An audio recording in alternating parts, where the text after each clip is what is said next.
A Sanctuary broadcast. Good afternoon and welcome to Sanctuary Extra. How is it going, guys? I hope you're all having a fantastic day out there in the world where the only certainty is uncertainty. But we do have one of our very own here who recently got the chance to open something very, very special. So without further ado, let's start this by saying this is about the Xbox Series X and this is the Roving Bear. Hey, how you doing? I'm all good, so we should just jump straight into this because obviously there's a lot to talk about, and we don't want to keep these guys round for hours, do we? Indeed, person I definitely haven't spoken to at all today. I know, right? We've not planned this at all. But anyway, let's go to what happened just yesterday on the day of filming. We're filming this on the 11th. So you got up, and what you was expecting, and how was you feeling about this? Well, I suppose I should start by pointing out that I got up to the sound of a van at 8 a.m., got really excited, and then realised that it definitely wasn't my delivery, and immediately was like, oh. I basically spent the entire morning with, there's a mixture of excitement, and then there's a mixture of kind of, well, I'm excited, but I've got nothing to do with that excitement, so, I went on Animal Crossing as my kind of, well, I can do something while I wait. So I did that. Honestly, I sold my PlayStation 4 to pay for my Xbox. So for anyone listening, might come as a surprise. I've traded PlayStation for Xbox after years and years. And having not had a console for a couple of months, the PC, by all means, my laptop and my Switch have kept me kind of going, but there's a lot of games and a style of game that I've missed. The Switch doesn't have an abundance of open world games. Zelda obviously is a world class one, but there's that kind of gap, if you will. So my PC can't really handle that kind of high velocity game, so I've missed that a lot. So I've been really excited about getting into some of that, and in the week ahead of buying games in, I'd got my hands on Assassin's Creed Valhalla on the day. I'd already got my hands on FIFA. I'd got my hands on Yakuza Like a Dragon, and Watch Dogs Legion because I saw you playing it, and it actually looked really good. So how did it feel? You had the game sat there. That must have helped build up the excitement to this arrival. It did. To be honest, there is nothing in gaming terms as torturous, if you will, as a game that you've paid. They're not cheap, and you can already see the difference in generations and prices. But you paid for a game, and it's just sat there, and you're just looking at the disc case, and the disc case. Let's be honest. The guys who do marketing, they get paid a lot of money because they're good at marketing, and the game case sells the game, doesn't it? Exactly. So it feels like every day you look at that case, you are being sold something that you can't quite reach. So so we'll just quickly talk about the marketing team. Obviously, EA and iPlayer didn't work, and they came out with a lack of availability, which must have put a little bit of dread into your mind. Building that up was to the it. night before. I can't think of it. I'm firstly going to say I can't think of a game's console launch that's been particularly smooth. I mean, the Switch was fairly smooth. I can't think of any major difficulties the Switch had, but I didn't have that. I'd agree with launch. that. Yeah, I'd agree with that. 4, PlayStation and all them have all had issues, but as I say, the only reason we mention that is because we're going to revisit this next week as well. So keep an eye out next week as well, because we'll be revisiting some of these little points that we make today, like the EA, the iPlayer, and the lack of availability. Has that been solved? And we'll come back and look at that next week as well. Indeed. Well, all I can say is when it comes to the iPlayer thing, I mean, I've said it on stream today, and I'm going to say it over and over. iPlayer doesn't really faze me because I've got a smart TV, which has it on already. So it was kind of not... I know Xbox has an image of itself as the hub of entertainment in the house. But the reality is, most people use their TVs, and their TVs will last longer than their consoles. Exactly. The consoles... remember, we will have a 7 to 8 year box life on a console these days? Because was it 7 years since the last set of consoles was released? Yes, Um, it was, because I remember when I got my hands on the day one PlayStation 4, and yeah. that leads me to my next point as well. We had the arriving of it. It arrived at your house, so you was very excited. I remember you. I think you mentioned it on my stream actually. I Um, think I went, it's it's here in here. all It's caps here. twice. Yes. It actually arrived earlier than predicted, which, big shout out to DHL on that one, because Big that's just shout mental. out to each and every single person who actually didn't leave DHL waiting at the door as well. Um, Yeah. so let's go to the unboxing side of it. What did you think as you went through the unboxing? Well, obviously we did that live, and I'm like talking my way through it, and you get the big outer box. You kind of break your way through the outer box to the inner box. Now, the box itself, the design is pretty sleek. It's a console box ultimately. It's got a picture of the console. It tells you the basic details about what makes it special, and again, the branding's on point. The marketing team have done a good job with that. You then kind of find yourself trying to get in. Now, with like my Nintendo Switch box and with my PlayStation box, they were quite straightforward. Like, it's a box. You just literally pull out the top bit, open it from the top, and slide out like an inner box, which would just open and have everything in its place. With this, it was a bit confusing at first. It took me a bit of time to realize it was in a briefcase style, which, fair enough. And a big shout out to my housemate for the save with bringing in the knife. I've watched that back, and I've got a couple of points about their boxing, and I want to know your opinion on these. So Yeah. let's start off by asking you one question: did it feel secure in the boxing? Do you know when you was looking at the at it? You've opened it up. It's opened up. Did the package feel secure? So once I've got rid of the sellotape, Once you got rid of the sellotape, it did at the time. so it So felt quite secure in the box. So it didn't feel like once I got rid of the sellotape, it didn't feel like it was just going to burst open.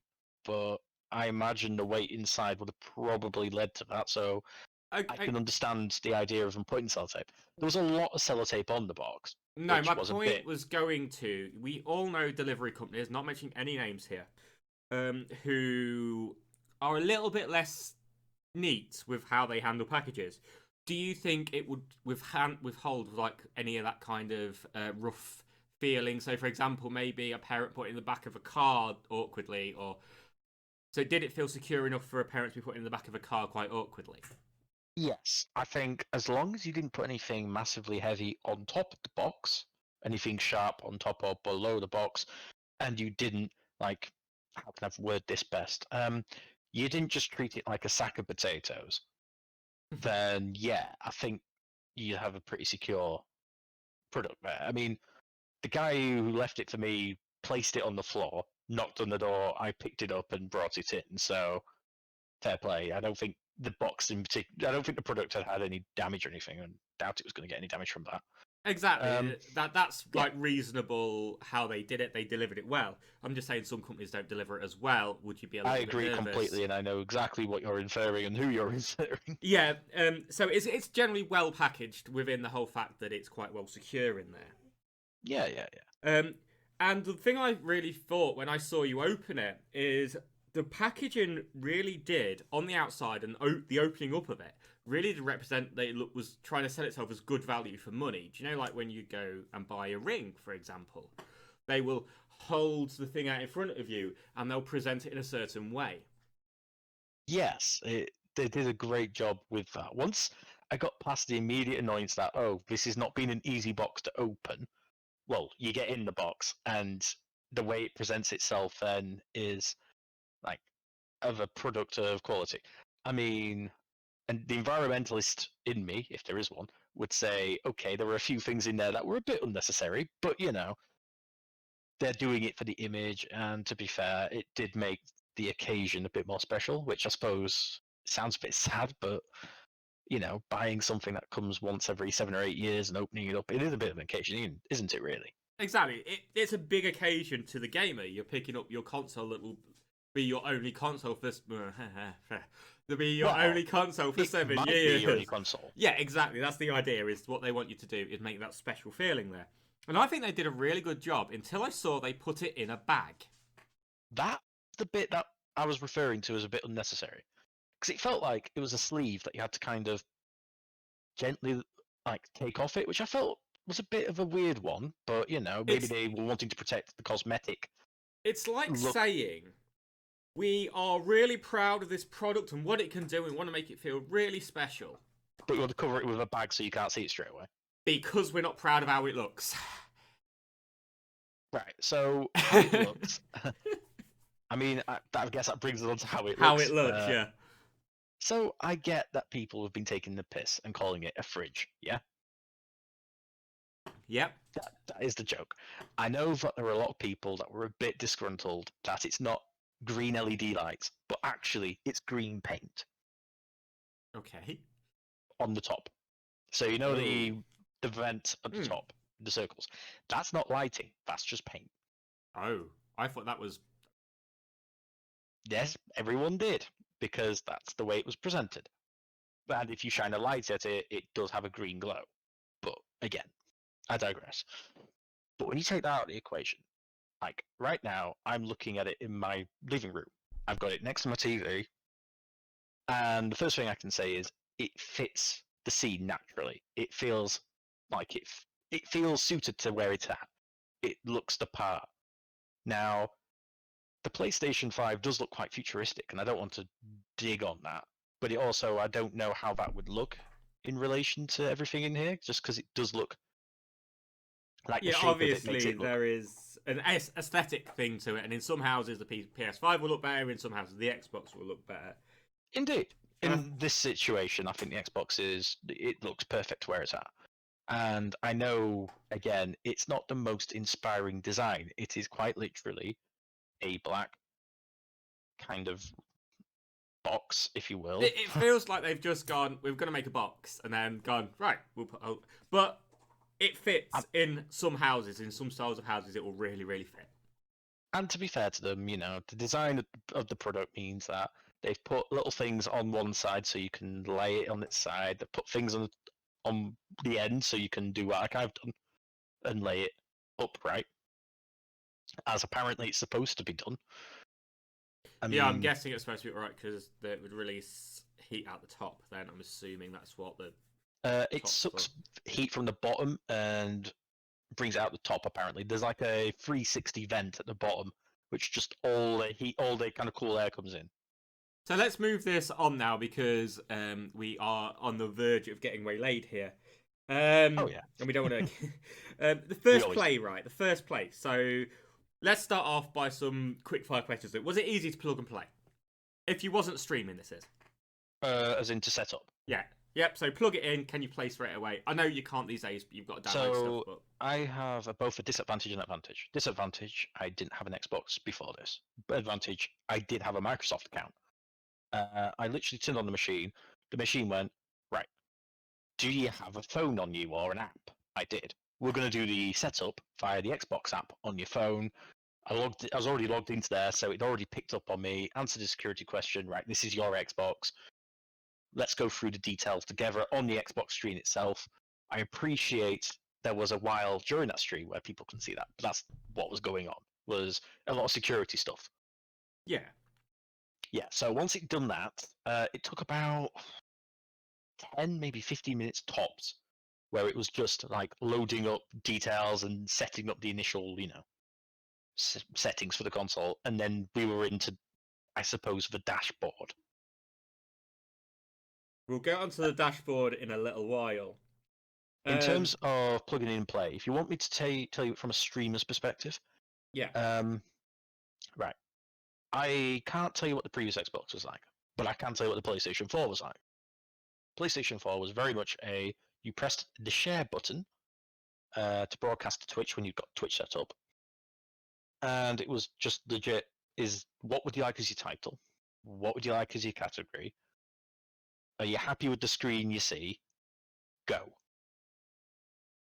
Now, the Xbox has, to its credit, and maybe its detriment, it has a lot of options around the volume controls, the balance of volume.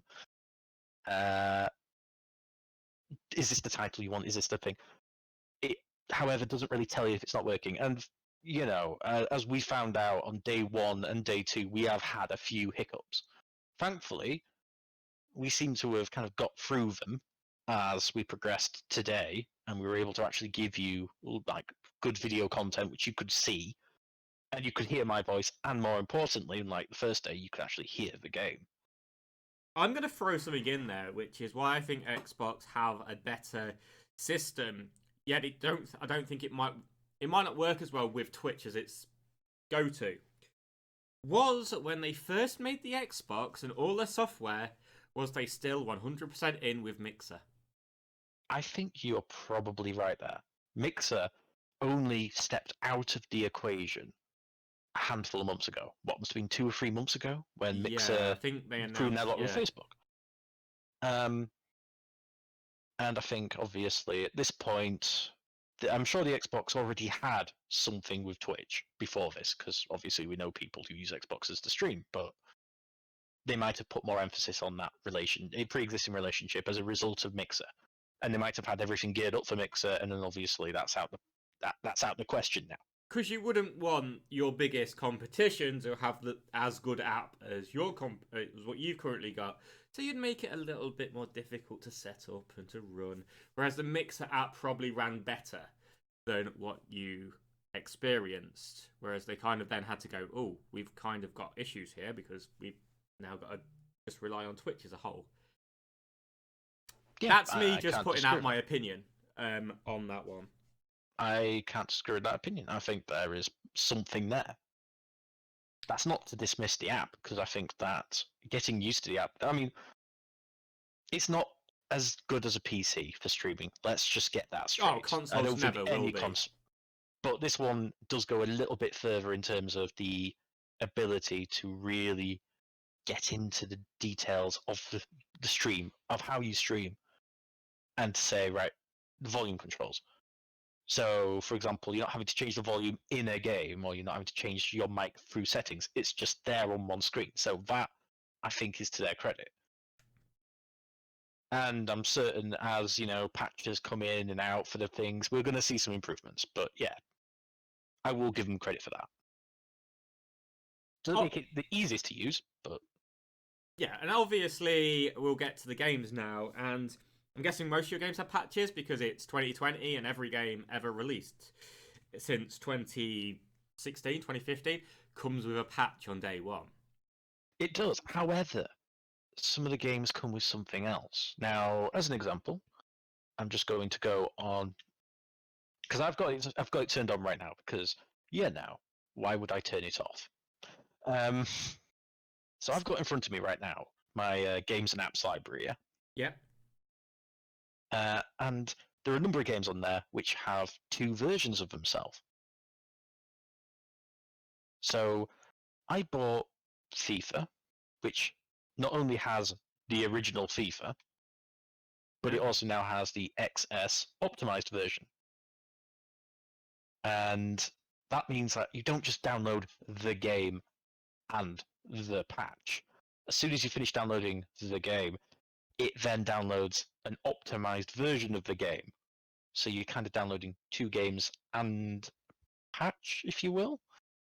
Can you play the unoptimized version before that patch is worked, or do you get tied to when that patch comes in? Well, you can play the unoptimized version, and I did, and it was okay.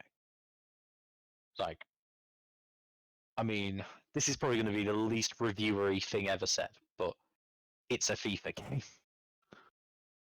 To be fair, I think most people agree with the phrase "it's a FIFA game." Like, I know that the developers have a certain amount of pride in the PR that, we've now introduced pro dribbling and we've introduced this. Yeah, it's the little tweaks, but that's what they are. It's not like a revolutionary system that they try to present. It is just tweaks.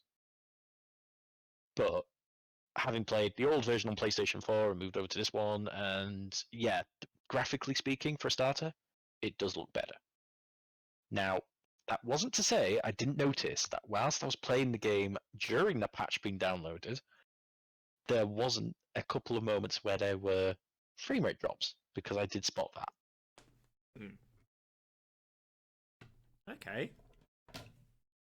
So is there anything else that you want to add with like the first plays, that when you first picked it up and the first playing through, is there anything you want to add on that notes? I think the first real game I played and had a kind of WoW experience, I had a great experience, was Yakuza. Now, the sound wasn't working. That seems to now be working fine.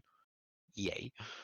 But in terms of the actual, like, footage, yeah, I mean, the game graphics, you can definitely tell the difference. I mean, it's so hard to describe. I think the best way of doing it would be basically, earlier I'd said, every generation of games console, I find there's like a moment where you kind of realize there's a difference. So it might sound stupid, but every time I've bought a console, it maybe took a few games, a few weeks or months in for a new game to come out that was made and tailored for that experience. But you get like that one game that kind of goes, yes, I have now stepped foot in the next generation. So, for example, did you ever play Resistance? I think I played it for about 12 minutes and then I turned it off. Yes, it was a shite game, but Resistance 2 had a moment on the PlayStation 3 where, like, the first Resistance kind of came out at the very back end of PlayStation 2, PlayStation 3's very beginning, so graphically speaking, you don't spot the difference. But when Resistance 2 came out, it was kind of very much into the prime of that console, or it was getting into. And there's a moment where you see all the aliens invading San Francisco, and it's just, as a graphical scene of that era, it was quite defining. You knew you'd stepped foot in the modern kind of, this generation of gaming. Boom. Now, I thought I wasn't going to have that yet, because a lot of the games, let's be honest, graphically speaking, the PS4 and Xbox One, they have beautiful games. There are some absolutely stunning games out there for PlayStation 4, Xbox One. Absolutely. And that era of console. However, I will say that Assassin's Creed Valhalla, having played that on the Xbox One, that is, that is just a work of art. That's what they should be going for, especially they had to have something like that early doors. They had to have something that grabbed your attention, because it's been a bad year, so they had to have something, especially this year and this release, that made you go, "Wow, I'm so glad I picked this up." Hell yeah! And to be fair to them, that game I think is going to be up there for a really good game of the year. I think it's this year's Red Dead 2. That game that comes out and just captures people's attention. That's an interesting shout, actually. It'd be very interesting, like, talking 2-3 months down the line. It's hard for a game that comes out like this month, when you start thinking about Game of the Years, to actually you're like, oh yeah, because you've got so much history with, like, some of your other games during the year. Well, the reality is, the Game of the Year is, if we were looking at the Game of the Year for this year, I think you have to look outside of the game itself.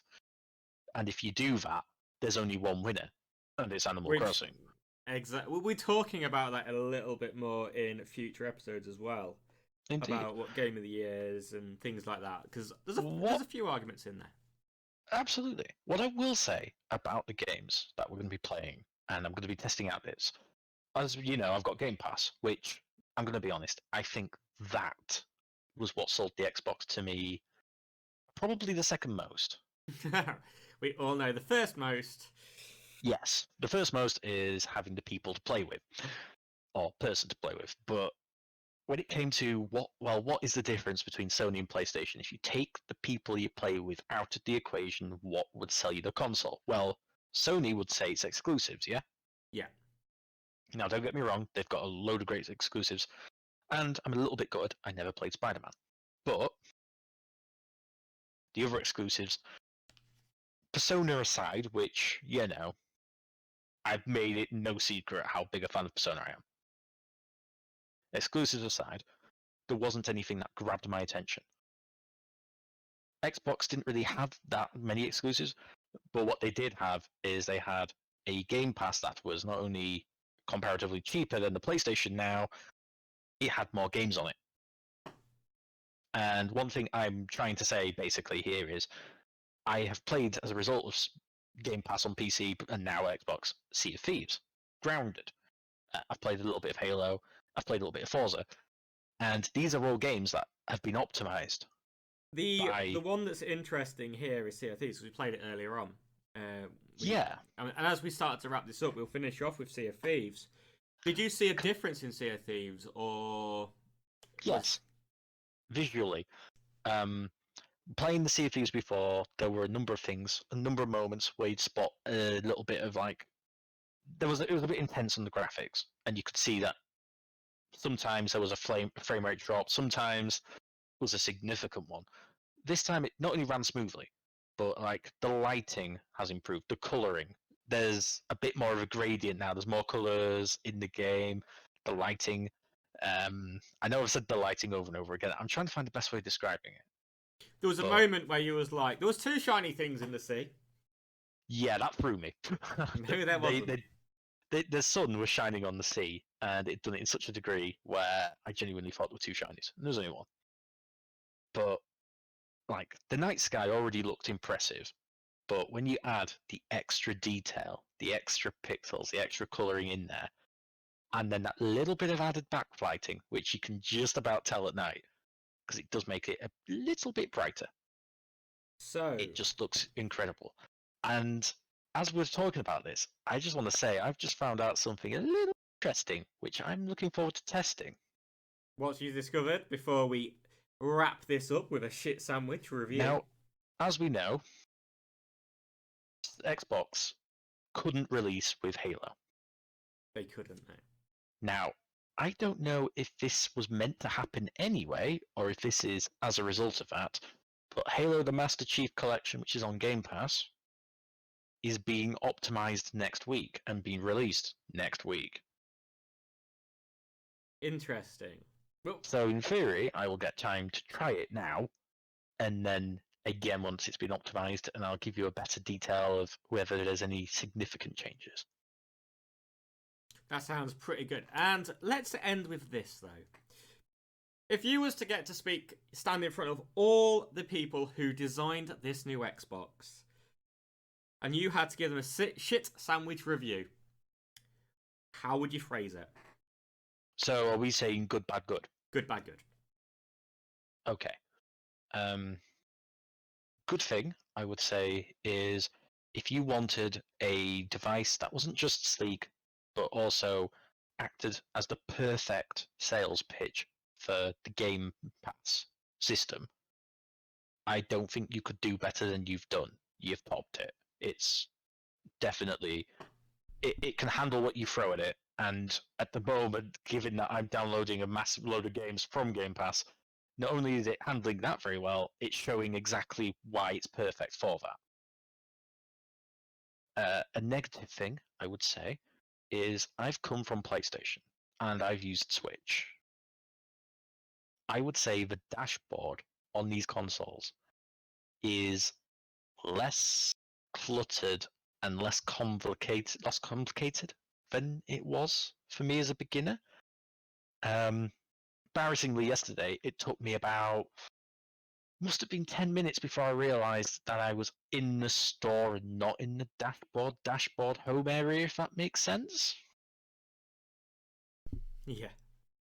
And it's like, I don't want to buy things. I just want to see what I'm playing. Oh, I can't see. Oh, I press this button and now I'm here.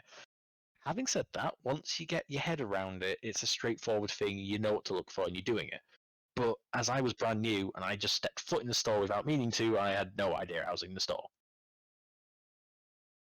And go on your final good point, which you would like to end this first 24 basic hours of your experience with the new Xbox. I mean, I'm not sure what to go with because on the one hand, it's silent. Right now, as we're talking, I am playing a game. And if it would be my PlayStation 4, this headset would have picked up that noise. Right now, it sounds as quiet as a fridge. Sorry to make that joke again. The controller, I guess, I could also go with. Its grip, it's perfect. I mean, it's to me on a par with the Switch controller. It's just very comfortable in my hands. Now, my housemate complained it was too small for him, but I've actually done a check earlier, and it's actually bigger than the PlayStation 4, so I'm not sure what planet he's on. It'll be the design of how it works as well, so how they're going to make us in the I end. will say the D-pad, what they've done there actually, I think should be replicated in other controllers. So, we'll have to end it there, but we will be coming back to this again next week, and we'll be discussing and showing you clippets of the streams that the Roving Bear has been doing this week, and hopefully you'll be able to see some of the great action from that console. But from myself, I'd like to thank each and every single one of you for listening. I'd like to thank the Roving Bear for giving his time over to talk about this brand new console and the unboxing and the first day moments. I'm just going to pass it back over to Bear just to say his goodbyes. Thanks. Honestly, it's been amazing getting the chance to play this and being one of the first few to play it. Thank you so much for listening. And I look forward to sharing a lot of the content this week and next week. Thank you all for listening. So there we have it. I'd like to again finish with a thank you. And just remember, it doesn't matter what game console you're playing on. It doesn't matter what you're playing any of your games on, whether it's mobile or console or PC. All it matters is that you enjoy what you do. But on that bombshell, good night. Ciao for now. Beep, beep. You've been listening to a Sanctuary broadcast. We will now resume regular programming.